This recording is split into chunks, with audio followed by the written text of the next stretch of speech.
নবনীরদনিন্দিত কান্তিধারম রসসাগর নাগর ভূপবরং। हरे कृष्णा, दंडवत प्रणाम। हम लोग श्रीमद् भागवतम के तीसरे स्कंद में हैं। 28वां अध्याय चल रहा है। आज हम लोग श्लोक संख्या 35 से कंटिन्यू करेंगे, 35 से 37 तक। श्रीमद् भागवतम 3.28.35 टू 37। 35 नंबर श्लोक। मुक्ताश्रयं यर्हि निर्विषयं विराक्तम्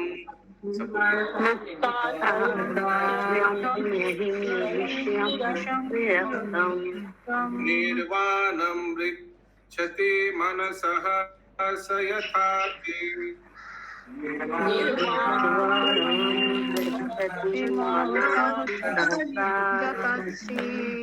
आत्मनम् अत्र पुरुषो वयधनम् एकम्।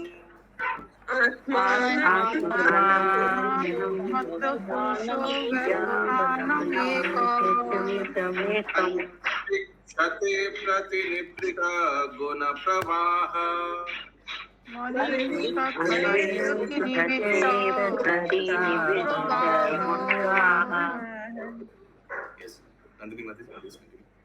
हरे कृष्ण, सादर प्रणाम। इस प्रकार जब मन समस्त भौतिक कलमश से रहित और विषयों से विरक्त हो जाता है तो यह दीपक के लोक के समान हो जाता है।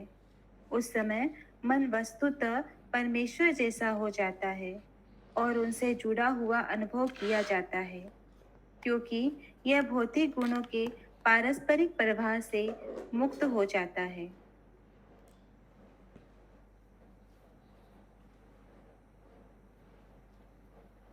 तात्पर्य। भौतिक जगत में मन के कार्य है स्वीकारना तथा नकारना। जब तक मन भौतिक चेतना में रहता है तब तक इसे भगवान को ध्यान करने के लिए बाध्य करते रहना चाहिए, किंतु जब मनुष्य प्रेममय भगवान के प्रेम भाव तक उठ जाता है तो मन स्वतः भगवान के विचार में तल्लीन हो जाता है। ऐसी दशा में योगी के पास भगवान की सेवा के अतिरिक्त कोई अन्य विचार नहीं रह जाता। भगवान की इच्छाओं के साथ साथ मन के चलने को निर्वाण या परमेश्वर के साथ मन को एक करना कहते हैं। The dovetailing of the mind with the desires of the Supreme Personality of Godhead is called nirvana, or making the mind one with the Supreme Lord.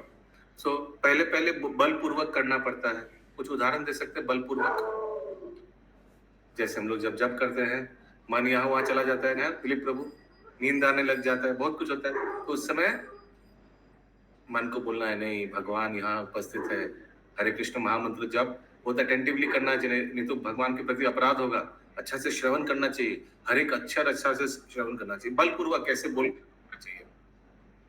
लेकिन बाद में एक दिन आएगा स्थिति जब ऐसे ही प्रेम से हम लोग भगवान का नाम जप करेंगे, जप के बिना एक पल नहीं रह पाएंगे भगवान के नाम नहीं लेकर, जैसे श्रील हरिदास ठाकुर का होता था। उसी को बोलता है just like the flame of a lamp. Flame of a lamp पहले ऐसे जैसे छटपटाते हैं, ऐसे करके छटपटाते हैं ना जब, लेकिन बाद में स्थिर हो जाता है, एकदम एक हो जाता है, एकदम स्ट्रेट हो जाता है। ओके, उसीलिए शायद इस उदाहरण को दिया गया है अनुवाद में।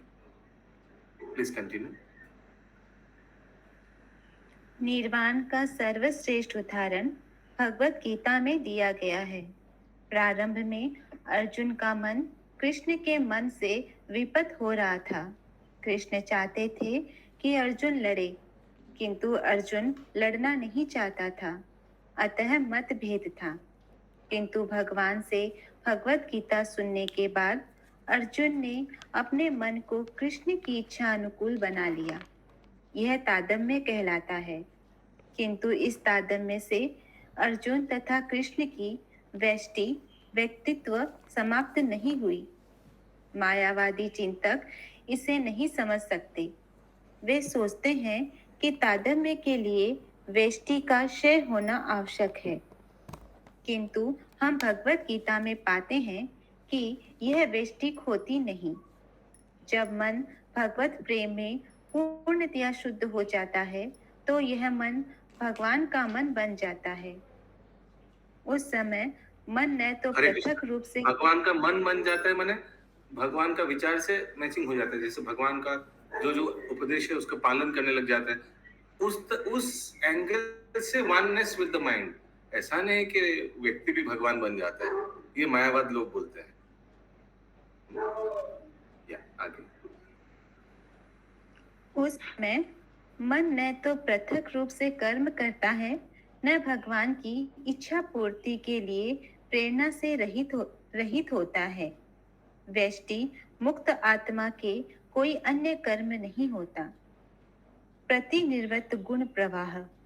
बद्ध अवस्था में मन सदैव भौतिक जगत के 3 गुणों से प्रेरित होकर कर्म में लगता है, किंतु दिव्य अवस्था में ये भौतिक गुण भक्त के मन को विचलित नहीं कर पाते। भक्त के पास भगवान की इच्छाओं की तुष्टि के अतिरिक्त कोई चिंता नहीं रहती। यह पूर्णता की सर्वोच्च अवस्था है, जिसे निर्वाण या निर्वाण मुक्ति कहते हैं। इस अवस्था में मन भौतिक इच्छा से पूरी तरह मुक्त हो जाता है।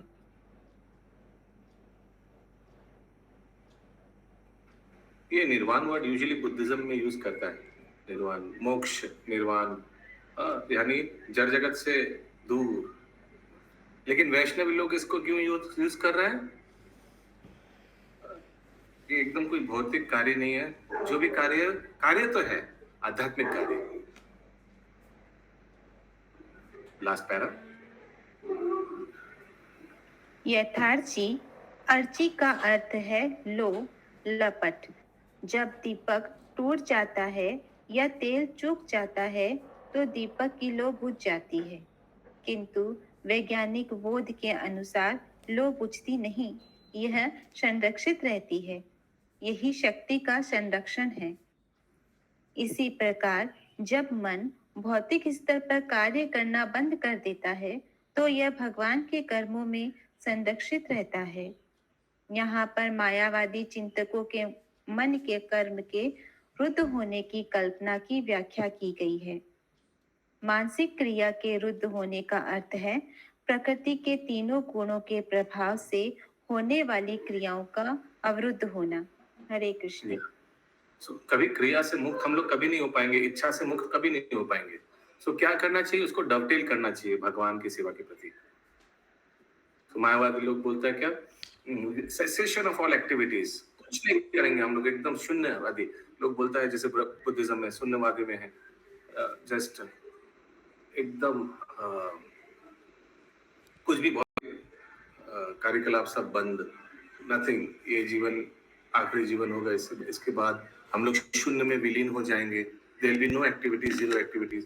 So this is all bogus theory, voidism. Srila Prabhupada used to say, the only thing void in voidism is the void mind of the voidist.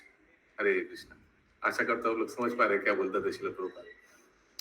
Okay, ये शून्यवादी में शून्य क्या है? एकमात्र शून्य चीज है शून्य मस्तिष्क। शून्यवादी का मीन्स उन लोग का मस्तिष्क में कुछ है। अगला श्लोक 36 नंबर। सोऽपि एताय चरमाय मनसो निवृत्य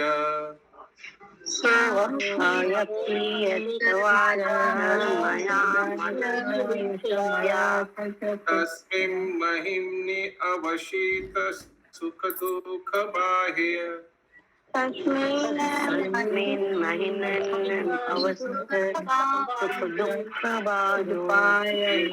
त्वमपि असति कर्ता दुःखयोरया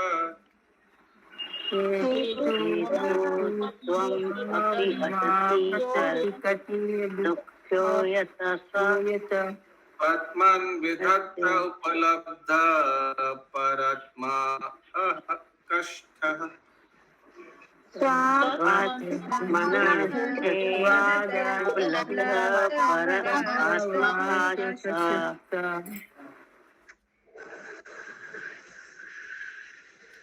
इस प्रकार उच्चतम दिव्य अवस्था में स्थित मन समस्त कर्म फलों से निवृत्त होकर अपनी महिमा में स्थित हो जाता है, जो सुख तथा दुख के सारे भौतिक बोध से परे हैं।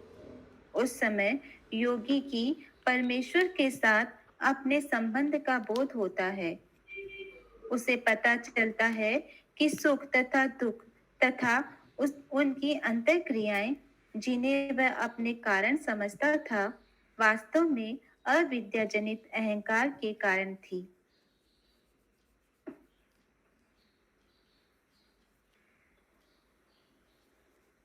तात्पर्य। भगवान के साथ अपने संबंध की विस्मृति अविद्या का परिणाम है। योगाभ्यास के द्वारा मनुष्य अपने को परमेश्वर से स्वतंत्र सोचने के इस अज्ञान को दूर कर सकता है। मनुष्य का वास्तविक संबंध शाश्वत रूप से प्रेम का संबंध है। जीव भगवान की दिव्य प्रेमा भक्ति के निमित्त है। मधुर संबंध की विस्मृति ही अज्ञान कहलाती है, और अज्ञान होने पर ही वह प्रकृति के तीनों गुणों के वशीभूत होकर अपने आप को भोक्ता मान बैठता है। जब भक्त का मन शुद्ध हो जाता है और वह यह समझने लगता है कि उसके मन को परमेश्वर की इच्छाओं के अनुसार चलना है, तो समझो कि उसे पूर्ण दिव्य अवस्था प्राप्त हो गई, जो भौतिक सुख तथा दुख के अनुभव से परे होती है। आगे। जब तक मनुष्य स्वेच्छा से कर्म करता रहता है, तो उसे तथाकथित सुख तथा दुख के सारे भौतिक अनुभव सताते रहते हैं। वस्तुतः सुख होता ही नहीं। जिस प्रकार किसी पागल व्यक्ति के कर्मों में कोई सुख नहीं मिलता, उसी प्रकार भौतिक कार्यकलापों में सुख तथा दुख की मानसिक अनुभूति मनोरथ झूठी है। वस्तुतः हर वस्तु दुख में है। आगे। जब मन भगवान की इच्छा अनुसार कर्म करने लगता है, तो समझो कि मनुष्य को दिव्य अवस्था प्राप्त हो गई। प्रकृति पर अधिकार जताने की इच्छा ही अविद्या का कारण है, और जब यह इच्छा पूर्णतया मिट जाती है, तो और इच्छाएं भगवान की इच्छाओं का अनुसरण करती है। तभी समझो कि यह सिद्ध अवस्था को प्राप्त हो चुका है। उपलब्ध परात्म काष्ठ। उपलब्ध का अर्थ है साक्षात्कार। साक्षात्कार वेष्टि का सूचक है। सिद्ध मुक्त अवस्था में ही वास्तविक साक्षात्कार होता है। निर्वृत्या का अर्थ है कि जीव अपनी वेष्टि बनाए रखता है। तादम्य का अर्थ होता है कि जीव परमेश्वर के सुख में ही अपना सुख मानता है। परमेश्वर में सुख ही सुख है। आनंदमयो अभ्यासात। भगवान स्वभाव से दिव्य सुख से परिपूर्ण है। मुक्तावस्था में परमेश्वर से तादम्य का अर्थ होता है कि मनुष्य के सुख के अतिरिक्त अन्य साक्षात्कार न हो, किंतु तो भी वेष्टि बना रहता है। अन्यथा उपलब्ध शब्द, जो दिव्य सुख के वेष्टि साक्षात्कार का सूचक है, यहाँ प्रयुक्त न होता। हरे कृष्ण।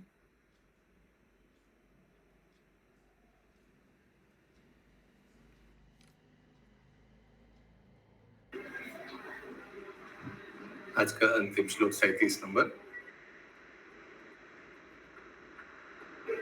देहं च तं न चरमासित स्थितम् उत्थितं वा देहं चरं न चरं स्थितं वा विपश्यति यतो अधयागमत्स्वरूपम्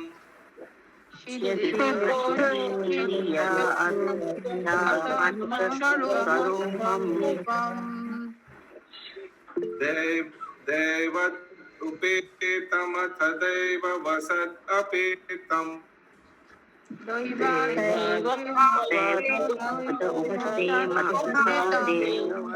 वशात् वासो यथा परिकृतं मदिरा मदन्दः यथा परिचितं मदिरा मद अंध ये शशि माता जी। हरे कृष्णा प्रभु जी, ये ऊपर तात्पर्य में लिखा है निवृत्त्या का अर्थ नहीं समझ में आया प्रभु जी। गूगल लोकेशन निवृत्त्या का अर्थ लिखा हुआ ना 3-4 मिला okay. Realization necessarily indicates individuality. In the perfectional liberated stage, there is actual realization. Nivritya means that the living entity keeps his individuality. Oneness means that he realizes happiness in the happiness of the Supreme. Nivritya means that वैष्टित्य वजह रखता है ना। हम लोग वैष्टि आत्मा है। अगर भक्त बन जाए, शुद्ध भक्त बन जाए, भगवान के धाम में जाए, उस वहां जाकर भी तो मुन्ना प्रभु हम लोग वैष्टि रहेंगे ना। उसका वेष्टि मतलब क्या होगा? इंडिविजुअलिटी, नहीं कंडीशन, बद्ध मतलब कंडीशन, इंडिविजुअलिटी अपना अस्तित्व। शशि माता जी सीरियल नंबर 12985585, वहां जाकर भी शशि माता जी सीरियल नंबर 12985585 ही रहेगा। ओके। हम कोई ऐसा नहीं कि अभी भगवान बन गया, नहीं। अनुवाद। अपना असली स्वरूप प्राप्त कर लेने के कारण पूर्णतया सिद्ध जीव को इसका कोई बोध नहीं होता है कि यह भौतिक देह किस तरह हिल-डुल रही है या काम कर रही है। जिस तरह की नशा किया हुआ व्यक्ति यह नहीं समझ पाता है कि वह अपने शरीर में वस्त्र धारण किए है अथवा नहीं। रूप गोस्वामी ने भक्ति रसामृत सिंधु में जीवन की इस अवस्था की व्याख्या की है।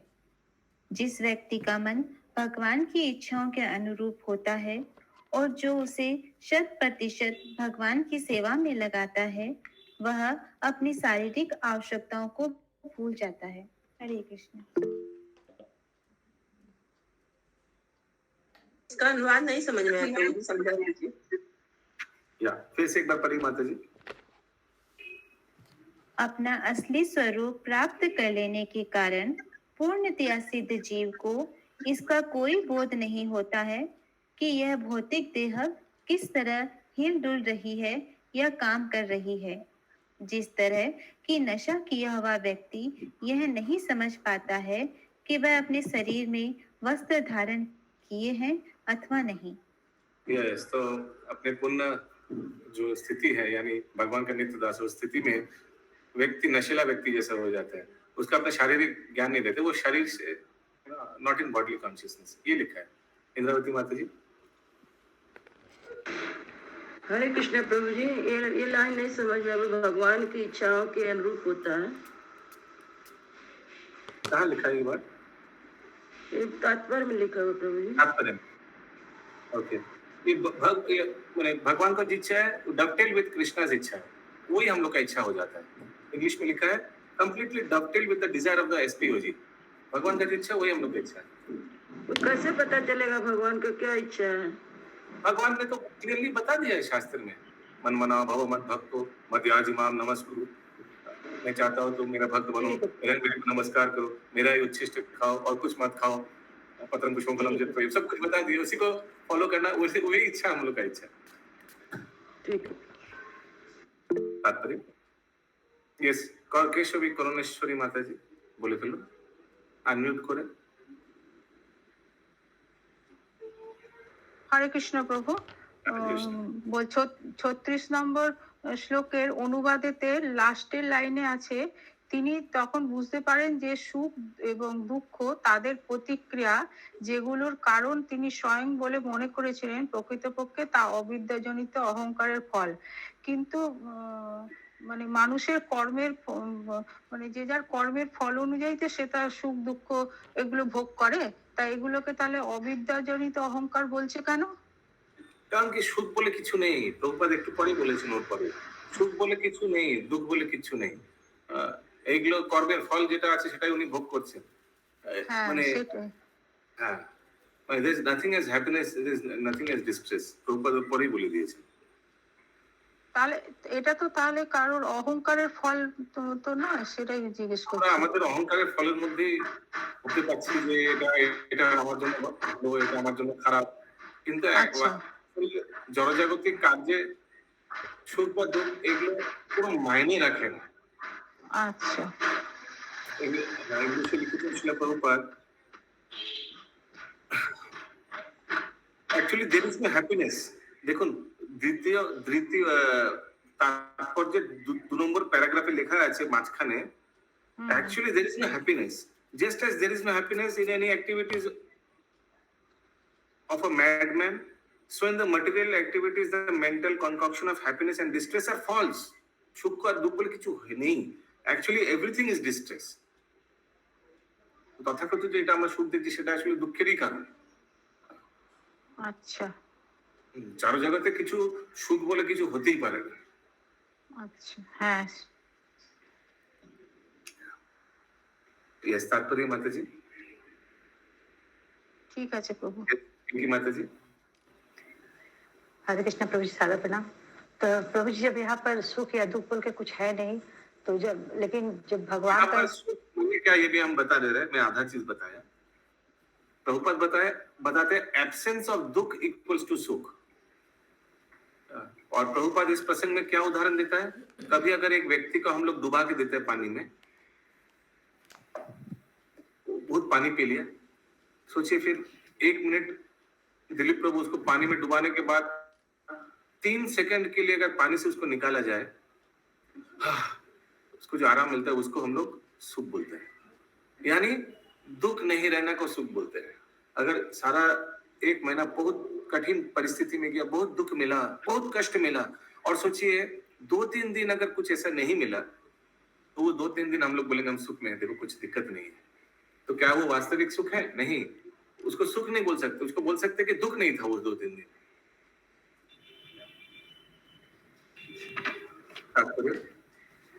या सॉरी पिंकी माता जी, आपने क्या पूछा? गोस्वामी ने भक्ति रसामृत सिंधु में जीवन की इस हाँ। अवस्था की व्याख्या की है। एक्चुअली प्रभु जी पूछ रहे थे कि जैसे ये तो है कि वो थोड़ा क्षणिक सुख, कोई सुख का मायने नहीं रखता है, लेकिन जब भगवान का सेवा करने से या फिर कुछ करने से जो खुशी मिलता है उसको सुख बोल सकते हैं। एकदम वही सुख है, वही वास्तविक सुख है। एकदम वो दिव्य आनंद जो है वो वास्तविक सुख है। और सोचिए भगवान के धाम में ये कंटिन्यूअस में मिलेगा। एक्चुअली भगवान के धाम में नहीं, यहाँ भी मिल सकता है, यहाँ भी मिल सकता है, मिलता है। भक्त लोग जो भगवान के सेवा में पूरा समर्पित है, भगवान के अपने जीवन को भगवान के जीवन में मैंने डफटेल कर दिया। डफटेल वही बताया था, वो जो इंद्रावती माता जी ने पूछा था ना, वही उसका अर्थ था, जो एकदम मैचिंग बने, एकदम दोनों सिंक्रोनाइज हो गया। यस, तात्पर्य पढ़ लीजिए। रूप गोस्वामी ने भक्ति रसामृत सिंधु में जीवन की इस अवस्था की व्याख्या की है। जिस व्यक्ति का मन भगवान की इच्छाओं के अनुरूप होता है और जो उसे 100% भगवान की सेवा में लगाता है, वह अपनी शारीरिक आवश्यकताओं को भूल जाता है। हरे कृष्ण। ये श्लोक हमको याद नहीं आ रहा है, मैं बहुत सोच रहा हूँ भक्ति रसामृत सिंधु से कोई एक श्लोक होगा इसका, जीवन मुक्त से उच्चते, हमको लग रहा है यही होगा। 37 नंबर तक था ना।